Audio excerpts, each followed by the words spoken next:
Eu não posso tirar a máscara se eu falar daqui, porque senão eu vou jogar vírus em cima da Gleice, em cima do Haddad. Eu só tenho um jeito, é ir para o palanque para ficar longe dos meus companheiros e falar sem máscara para que as pessoas me entendam corretamente. Eu vou levar todo esse material aqui, mas não se assuste não, porque não é discurso. Então, não se preocupem.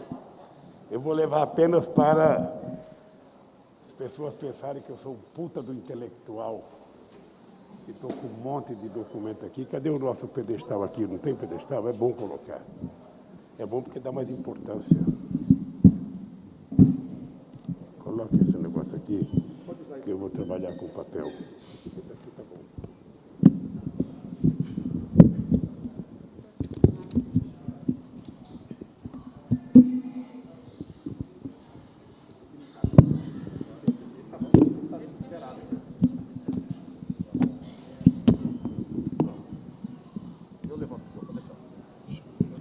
Deixa eu arrumar meu microfone.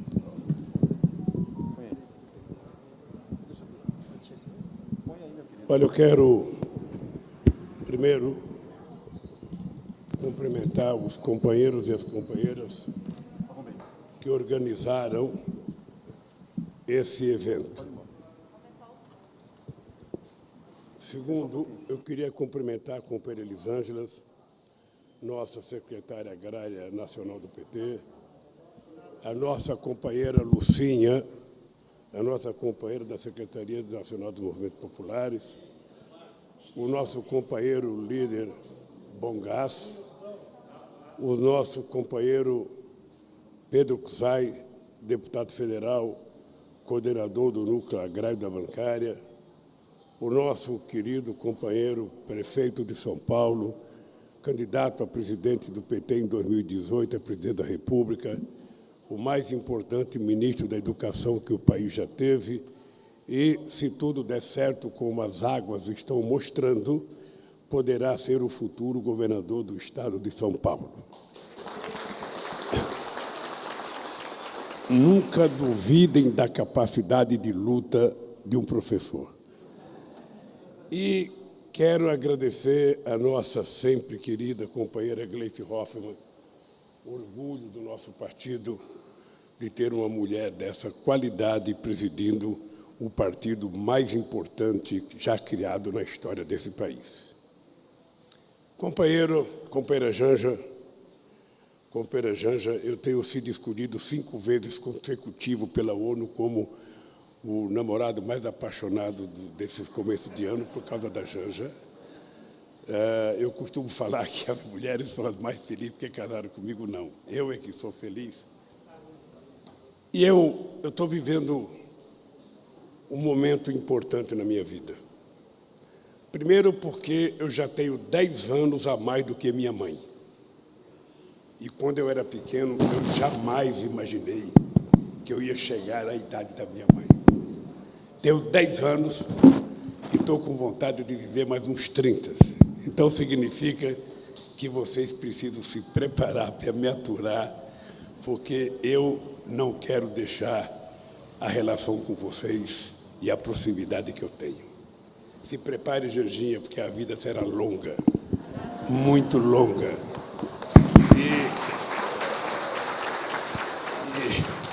E certamente eu espero que a felicidade seja longa, duradoura e para sempre. Uma coisa que eu queria falar antes de começar a fazer o meu discurso aqui é o seguinte: aqui tem um monte de comida, tem coisas aí que não são perecíveis, que podem durar um pouco mais, tem coisa que pode estragar. Aqui o companheiro pescador me trouxe camarão, me trouxe um robalo, que ele disse que pescou, depois eu vou abrir para ver se ele não comprou no supermercado ali para me trazer. Vou ver se tem selo.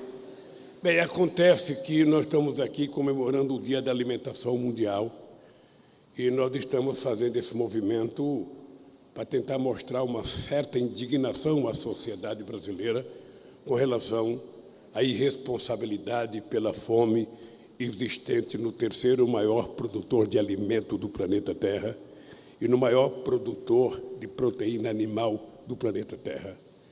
Então, nós vamos fazer com que esse material todo aqui possa chegar às entidades representadas pelo Padre Júlio, para que eles possam, entre hoje e amanhã, fazer uma alimentação saudável, de qualidade. Tem carne para quem gosta de carne, peixe para quem gosta de peixe, tem vegetais para quem gosta, vegano como o Haddad, tem comida à vontade aqui, tem selga, tem couve, tem abobrinha, tem girimum, tem de tudo aqui. Então, nós vamos contribuir para que as pessoas possam ter um dia 16 mundial, que é amanhã, o Dia Mundial da Alimentação, para que a gente possa, então, fazer as pessoas sorrirem um dia e nunca esquecerem que comer faz bem para a vida, faz bem para a saúde e faz bem para o corpo humano. Companheiros e companheiras, eu tenho dito que a única vantagem que a gente tem de ir ficando mais velho é que a gente vira um contador de história. E a gente lembra de muitas coisas do passado que para muitos de vocês nunca existiu, mas é importante a gente lembrar sempre as coisas do passado, porque o futuro é uma ilusão, o futuro é uma ficção, porque ninguém pode dizer o que vai acontecer amanhã, portanto, as pessoas podem prometer o que quiser. O presente não existe. Eu acabei de falar a palavra presente e ela já virou passado. Então, a única coisa que existe de verdade na nossa vida é o passado. É o que a gente fez, é o que a gente está fazendo, que a cada segundo já vira coisa do passado. E eu me orgulho profundamente de ter história para contar do meu passado. Pobre do ser humano que não tem história para contar do seu passado. Eu queria começar a contar uma pequena história para vocês. Em 1965, eu morava num bairro chamado Ponte Preta. Era um bairro que divide São Caetano com São Paulo e um pouco de São Bernardo.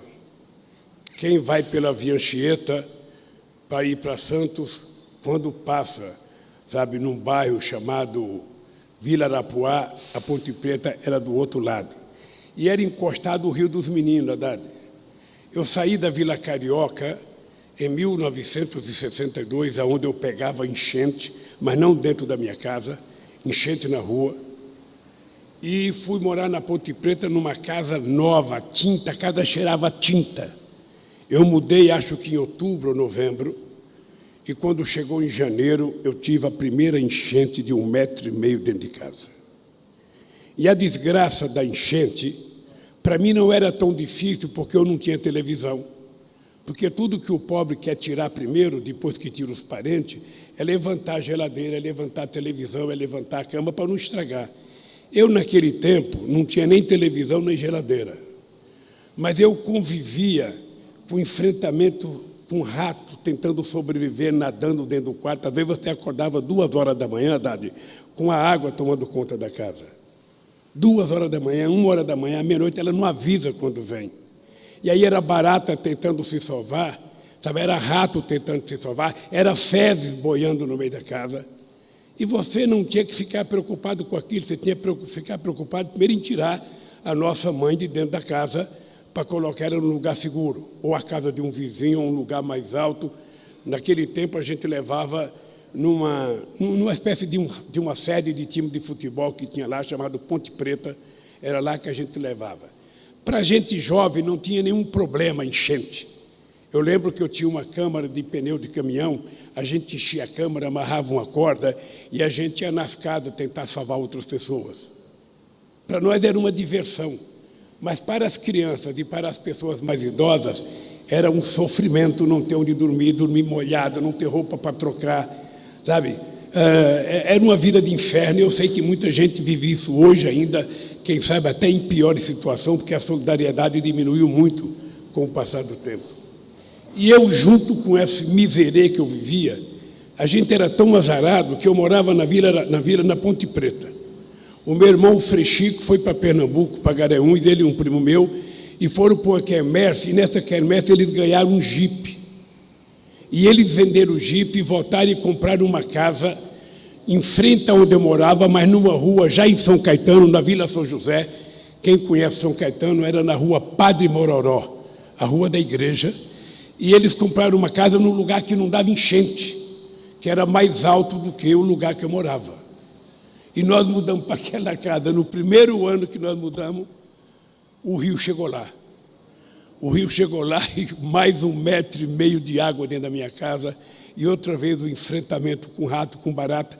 E depois que esses bichinhos vivos vão embora, a nossa convivência de tirar o barro de dentro de casa, 1,5 palmo de lama dentro de casa, aquele sanguessuga, sabe, grudando no teu pé, aquela coisa preta do tamanho dessa caixa de óculos aqui. A gente, na verdade, comprava uma coisa chamada morrandunga. Era uma pinga de péssima qualidade, ora para a gente dar um gole, para poder enfrentar, sabe, a lama, e ora para a gente jogar nas canelas para que ela afastasse o sanguessuga do pé da gente. E nesse período de inferno, que era um verdadeiro inferno, sabe, foram 2 anos de muito problema, a gente estava desempregado. Meus irmãos mais velhos já tinham casado, o Frei Chico estava namorando a atual mulher dele, e o Frei Chico estava desempregado, eu estava desempregado. Então eu saía a pé, Haddad, para procurar emprego.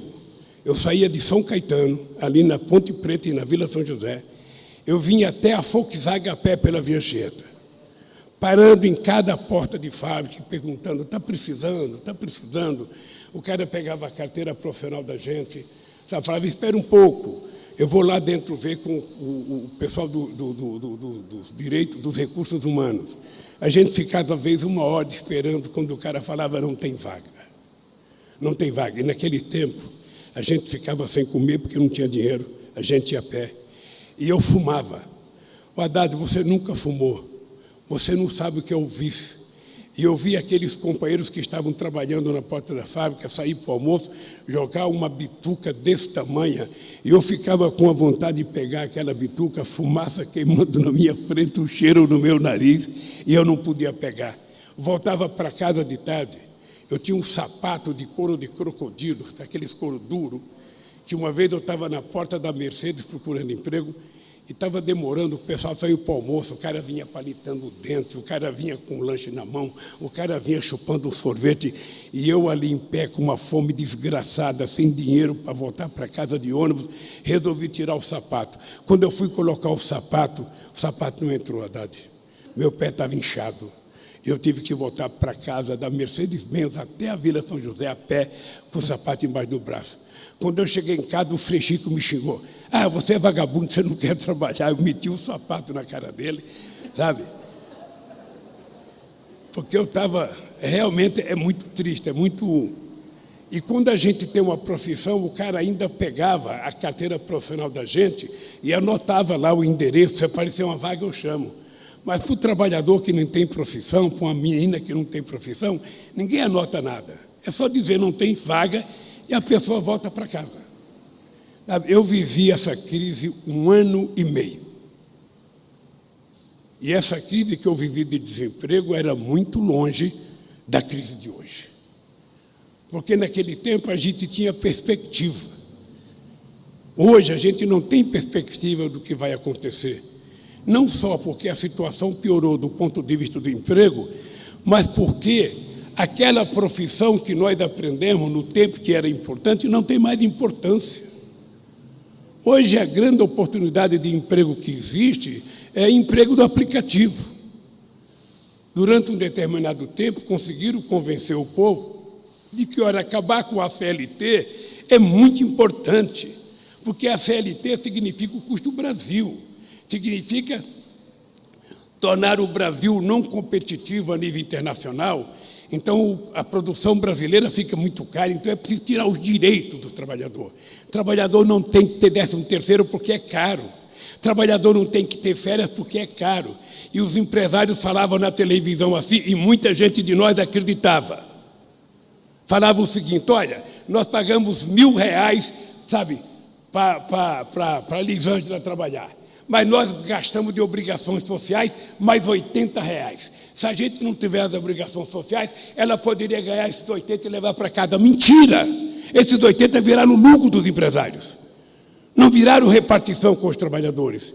Então, já a gente está vendo, sabe, as pessoas que foram convencidas pelo discurso moderno de que você é um pequeno empreendedor, um médio empreendedor, um microempreendedor, você agora vai trabalhar por conta própria, que é um sonho de todo peão, é trabalhar por conta própria. A gente tem vontade de não ter patrão, a gente tem vontade de não ter chefe, a gente quer trabalhar por conta própria, mas a gente não mede as consequências quando a gente tem uma dor de barriga. Quando você tem uma dor de barriga ou que dói um calo, você precisa de um sistema de proteção.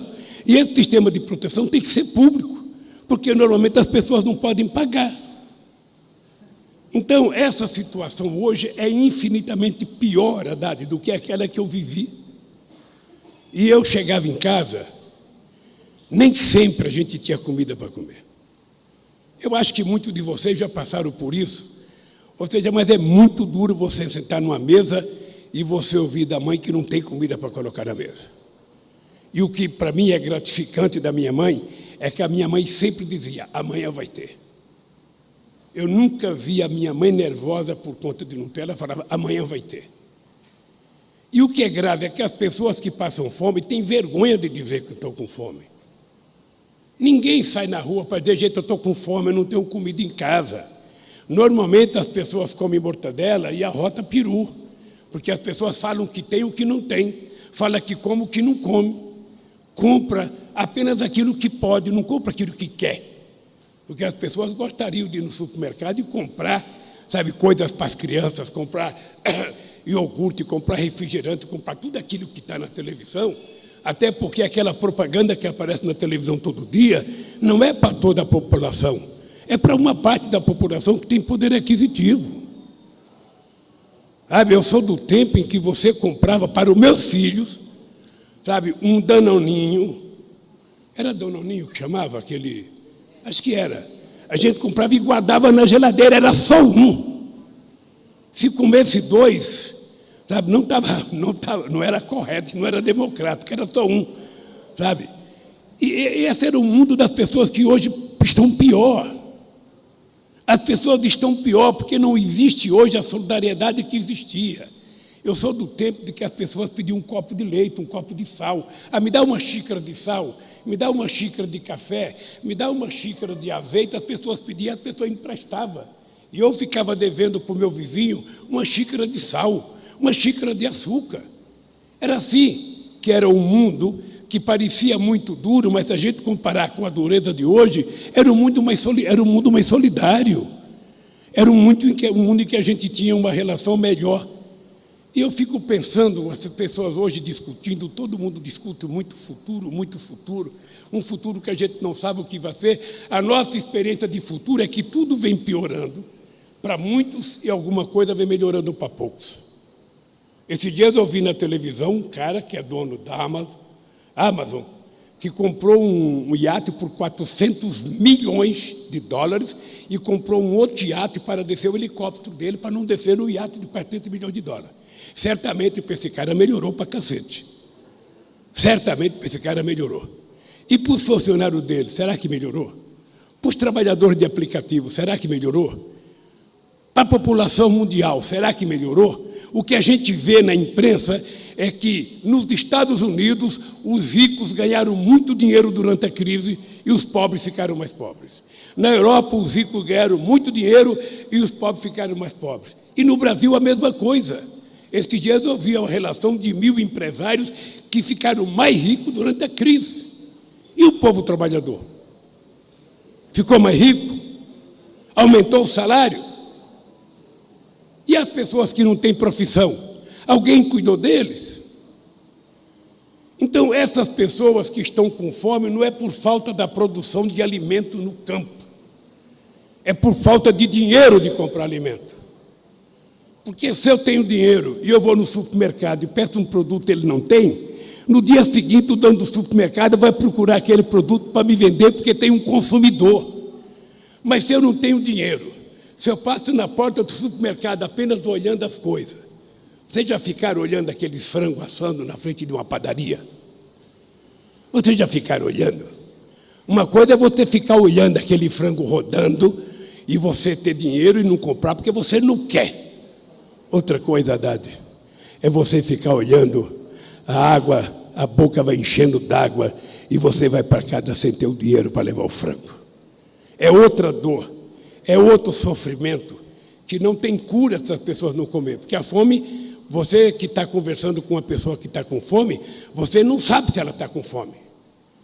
De vez em quando você encontra um barulhinho de uma lombriga maior comendo a menor. Você vê um barulho de vez em quando, mas você não sabe se a pessoa está sofrendo. O cara não fala que está com fome.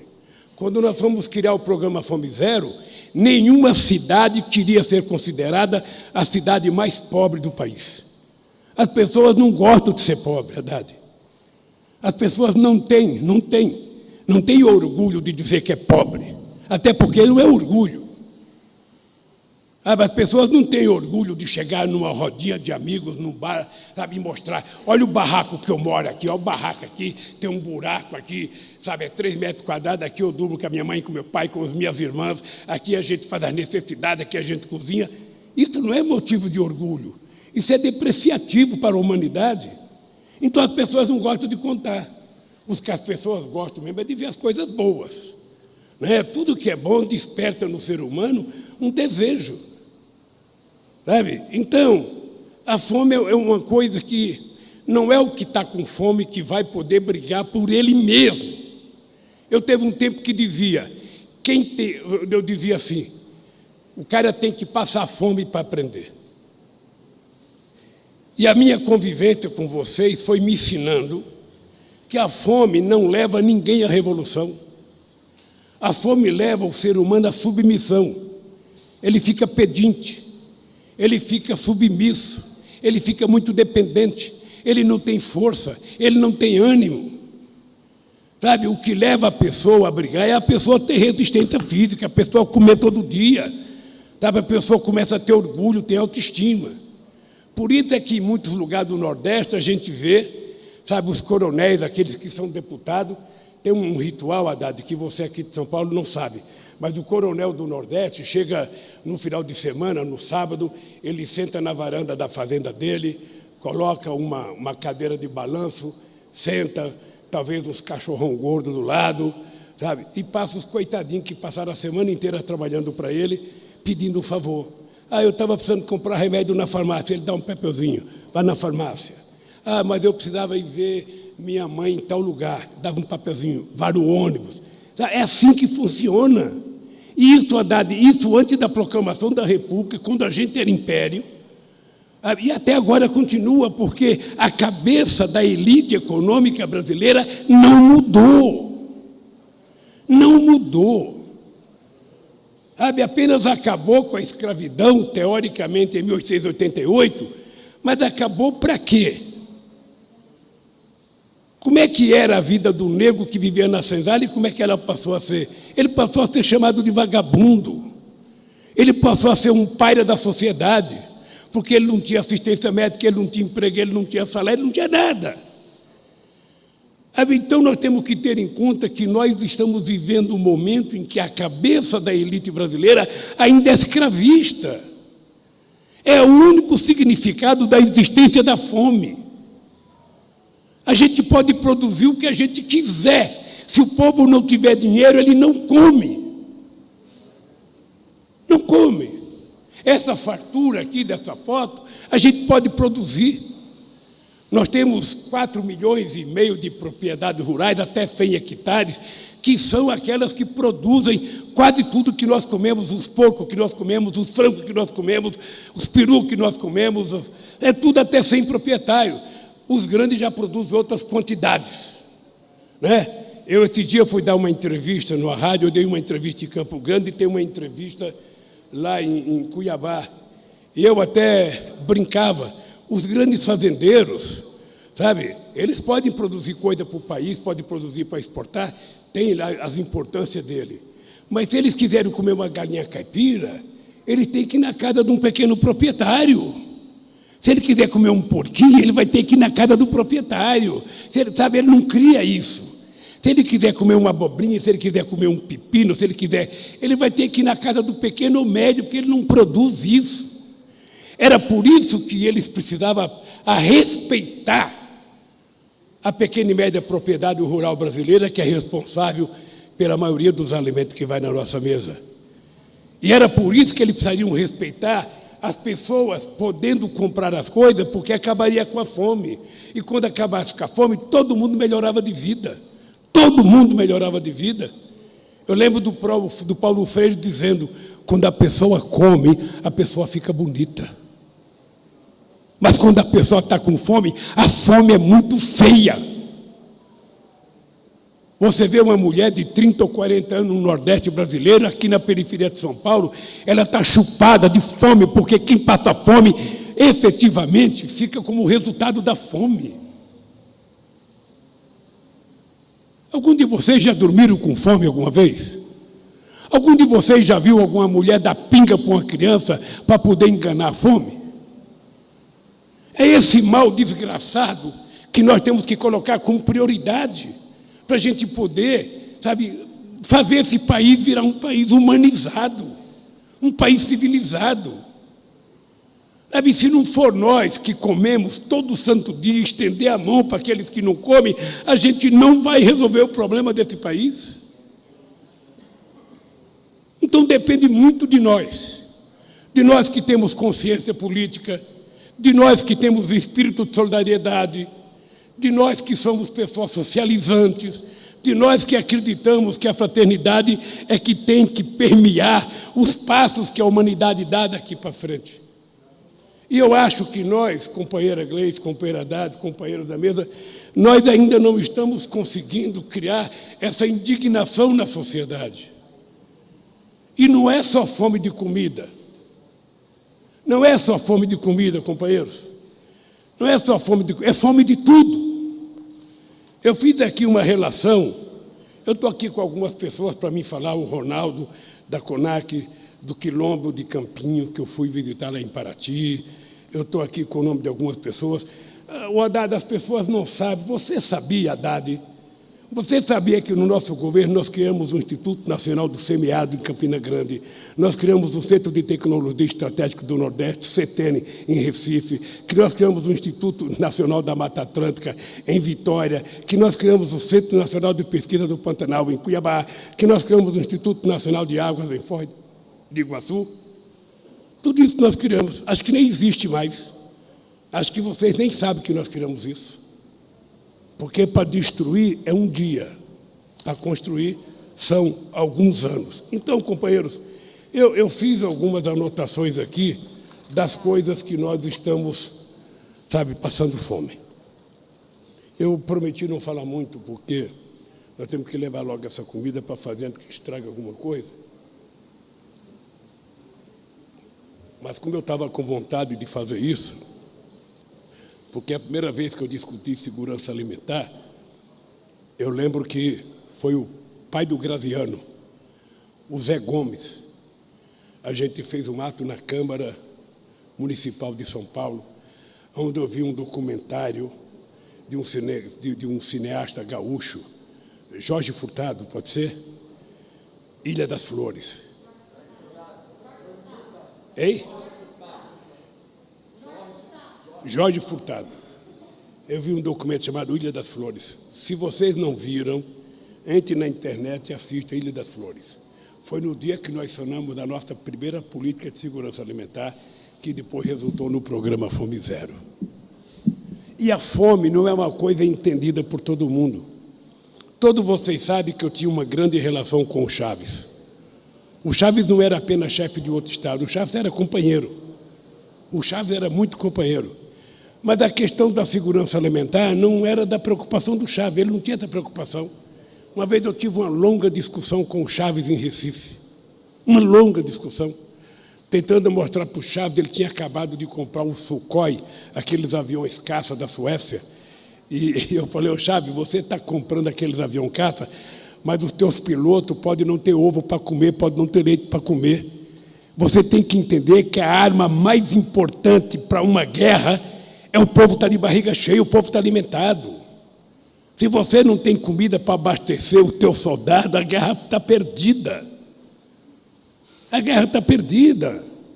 Então, as pessoas não tratam, no mundo inteiro tem fome, 800 milhões de pessoas passam fome todo dia.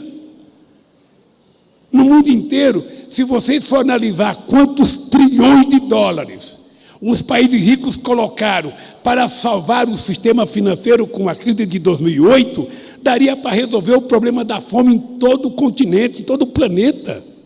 Foram trilhões e trilhões de dólares para salvar a quebra do Lehman Brothers.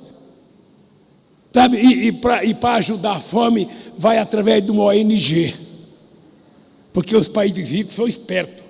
Eles não dão dinheiro direto para o governo dos países pobres, alegando que tem muita corrupção.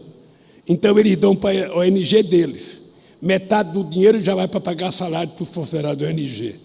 E a outra metade é feito o que eles quiserem, porque o povo que precisa não tem acesso ao dinheiro. E nós achamos isso normal. Eu participei muito de reunião do G20, Haddad. Eu fui o único presidente brasileiro a participar de todas as reuniões do G8. O Brasil nunca tinha participado. Hoje, lá não discute fome. Lá não se discute desemprego, lá não se discute miséria, favela, palafita, eles não têm isso. Quem tem isso somos nós, mas os nossos governantes também não sabem disso. Você acredita, Haddad, que eu fui no Rio de Janeiro e encontrei com o senador Dornelles, que era sobrinho do Tancredo Neves e que foi tudo nesse país, foi secretário da Receita, foi secretário não sei das contas e tal. Ele falou assim para mim: ô Lula, eu descobri que tem pobreza no Rio de Janeiro na campanha para o Senado que eu fui para a favela. Eu não tinha noção. Assim é a elite brasileira. Assim é uma grande parte da classe política brasileira. Ela sabe da fome por leitura. Ela sabe por leitura, porque tem muita coisa escrita, mas quem lê não sente. A fome, você tem que estar com ela para você sentir. Acordar de noite com o estômago vazio, com o couro de cima grudando no couro de baixo. Aí sim, você vai começar a se preocupar com a fome. Você vê uma criança morrer porque não ingeriu as calorias e as proteínas necessárias, porque a sua mãe não teve sequer leite para sustentar os seus filhos. Não tem sequer uma cabritinha, alguma coisa para tirar 1 litro de leite para dar para uma criança. É essa gente que nós temos que representar. É essa gente que nós temos que ter em conta, que é para isso que nós existimos. Nós não existimos para cuidar de nós mesmos. Nós não existimos para a gente só sobreviver do jeito que a gente quer. Não, nós temos que saber o seguinte: se eu tenho alguma coisa, nós temos que saber que é merecimento muito de você e de muito de nós que brigou para ter alguma coisa. Mas nós temos que dedicar um pouco do nosso esforço, da nossa cabeça, da nossa inteligência, do nosso tempo, para tentar tirar aquelas pessoas que não chegaram ao padrão que nós chegamos e fazer essa gente começar a andar pelas suas próprias pernas. É muito? Não. Vocês estão lembrados que foi essa briga que levou Jesus Cristo a ser crucificado. Portanto, eu não estou falando de uma briga de agora. Eu estou falando de uma briga da humanidade, de milênios e milênios, em que a morte de Jesus Cristo se deu porque alguém achou que ele estava enganando os pobres, tentando colocar os pobres contra os poderosos. E isso continua até hoje. Quantos de vocês foram perseguidos pelo que falaram, pelo que fizeram, em defesa das pessoas mais pobres? Nesse país e em muitos outros países, toda vez que aparece um governo que começa a se preocupar com os mais pobres, alguém imagina um golpe. Alguém dá golpe. Eu estava vendo no orçamento, Gleice, você que é especialista no orçamento, me parece que nesse orçamento agora tem 245 bilhões de subsídios para os ricos. E quanto tem para os pobres? Não, o pobre não pode ter, porque o pobre é gasto. Você não pode ter o FIES, porque você não pode fazer dívida para garantir que uma filha de um trabalhador possa estudar na universidade. Isso é gasto. Não, isso é investimento. E se essa pessoa está devendo porque não pode pagar, nós temos que ter coragem de anistiar essa dívida para que esse jovem possa continuar estudando.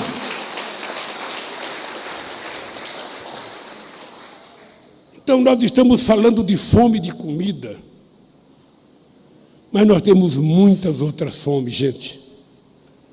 Muitas outras fomes, tão duras ou tão fortes quanto a comida.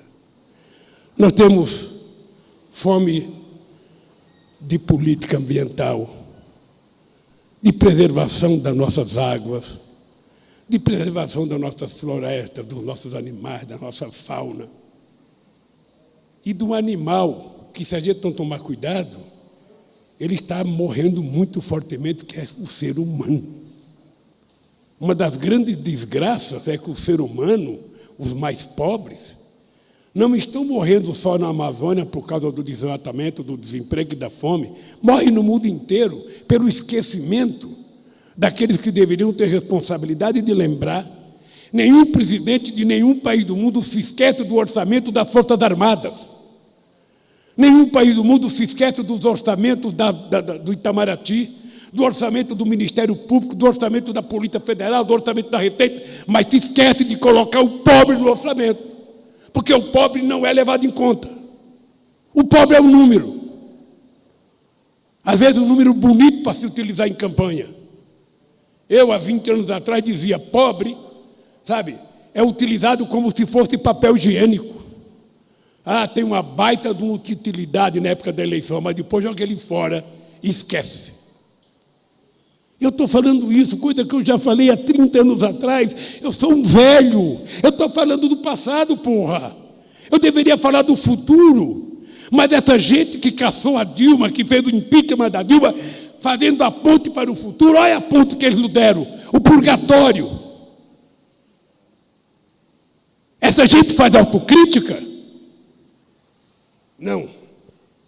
Essa gente quer a continuidade disso. Porque esse país nunca foi governado para 100% do seu povo. Esse país sempre foi governado para uma minoria privilegiada. Esse país sempre deu títulos às pessoas que tinham terra, mesmo que não tinham dinheiro. Mas a pessoa tinha propriedade, a pessoa virava duque, a pessoa virava conde, a pessoa era eleitor. E o trabalhador? Era. E o negro? Era. E as pessoas pobres eram? Não. A mulher só foi conquistar o seu voto em 1934, ainda na justiça, na cidade de Mossoró. O analfabeto não tinha direito a voto, ele foi conquistar o voto dele na Constituição de 88.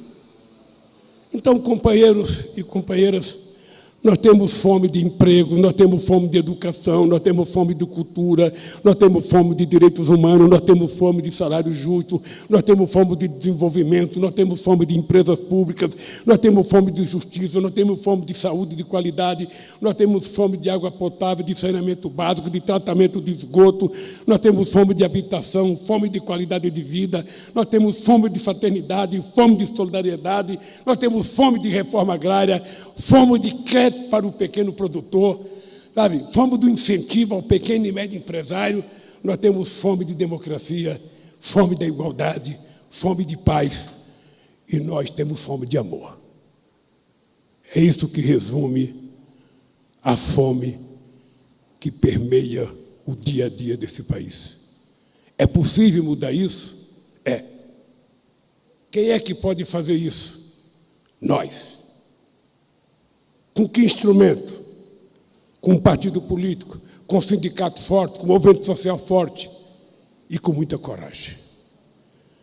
A gente não pode aceitar a ideia de que os milicianos vão resolver o problema desse país e todo esse problema que eu citei. Não é apenas a fome de comida, é a fome de muitas coisas que falta a esse país para se transformar numa nação. Por que vocês acham que ainda tem tanta gente que tem dó de mim, que me odeia? Esses dias eu vi um empresário que, quando eu era presidente, ele tinha um faturamento de 1 bilhão e 400 milhões. Quando eu deixei o governo, ele tinha um faturamento de 6 bilhões. Ele disse, o Lula é indesejável. porque o Lula fica falando de Estado forte. Obviamente que eu sou, me desculpe, se eu fosse um cara normal, eu falaria que eu sou um babaca de estar aqui com vocês. Eu poderia, nesse instante, estar numa puta de uma churrascaria com a elite brasileira, comendo churrasco. E falando de pobre. Mas não para resolver o problema dele, apenas do ponto de vista sociológico. Eu nunca aprendi a jogar golfe. Quem sabe se eu tivesse aprendido a jogar golfe, colocar uma roupa branca, um lencinho pendurado no bolso da bunda, sabe, o estuquinha para carregar os tacos para mim, e eu estivesse jogando golfe com eles, o Lulinha era desejável. E eu quero terminar, Gleice, essa minha fala, dizendo para vocês o seguinte. Muito se fala de que, olha, esse povo do PT é o passado, o Lula é o passado, nós precisamos de uma coisa nova. É engraçado, porque quando eu entrei no Brasil, a gente tinha 11 milhões de famílias passando fome, era quase 54 milhões de pessoas. Nós acabamos com isso. Nós acabamos com o desemprego e geramos 22 milhões de empregos formais. Nós, com a competência do Haddad no Ministério da Educação, construímos o maior número de universidades que esse país já conheceu. Foram 19 universidades novas e 173 campos avançados. Foram mais de 460 escolas técnicas. Em apenas 13 anos, nós colocamos mais gente na universidade do que a elite brasileira colocou em 100 anos. Porque uma coisa que vocês têm que saber é que o Brasil foi o último a abolir a escravidão, o último a conquistar a independência e o último a fazer uma universidade. Porque nesse país não queria-se que o povo pobre aprendesse. Por isso que o Peru teve a primeira universidade dele em 1554 e o Brasil só vai ter a sua primeira em 1922. Então, esse Lula indesejável para alguns empresários brasileiros, eu quero dizer que eu quero continuar sendo indesejável, porque eu não quero governar o Brasil para eles. Eu quero governar o Brasil para o povo pobre desse país, para o povo que trabalha nesse país, para o povo que leva a comida na nossa casa. Eu só quero que eles se lembrem, que nós sabemos respeitar, que nós sabemos tratar todos com muito respeito, mas a única coisa que nós queremos é que nos trate com respeito. Não fique inventando história contra o nosso partido, contra o nosso sindicato, contra as nossas entidades sociais, porque briga pelo povo. Não minta a nosso respeito. Quando quiserem falar de nós, lembre do que era o Brasil antes de nós e o que virou depois de nós. Então, companheiros e companheiras, a luta pela fome passa por nós termos coragem de acabar com todas essas outras fomes que eu citei aqui. E, sobretudo, a fome de dignidade. Nós precisamos recuperar a dignidade, restabelecer a democracia, porque o nosso povo quer emprego, o nosso povo quer salário, o nosso povo quer cultura, o nosso povo quer lazer, o nosso povo quer viver bem, o nosso povo não quer armas. O nosso povo não quer armas, o nosso povo quer livro. Portanto, companheiros, vocês percebem que a luta para acabar com a fome é mais e muito mais do que só a comida. A comida é um primeiro passo para que o povo brasileiro tenha força suficiente para conquistar e bater a fome de outras coisas que nós tanto precisamos. Muito obrigado a todos vocês pela presença. Muito obrigado. Eu espero que a gente nunca esqueça que depende das nossas atitudes, do nosso gesto, a gente acabar com tantas causas de tantas fomes que existem no Brasil. Um abraço, queridos companheiros. Obrigado de coração.